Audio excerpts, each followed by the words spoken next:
பக்கமும் அணை கட்டுறாங்களே. ஐயோ, இந்த ஊருக்குள்ள மொத்தமே 4 தெருவு இருக்கு. இதே ஒரு மனுஷன் எத்தனை தடவை சுத்தி வருவான். அடே ஓன்னா மட்டும் உன்னை விட்டுருவோமா? Come on charge.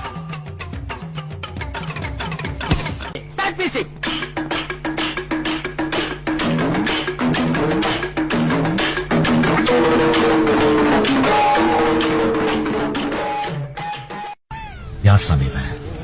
எங்கிருந்து வந்திருக்கான்? 10 மடங்கு இருக்கான். உண்டி ஆளா நின்று தட்டுறான். இவன் சாதாரணமான ஆள் இல்ல சாமி.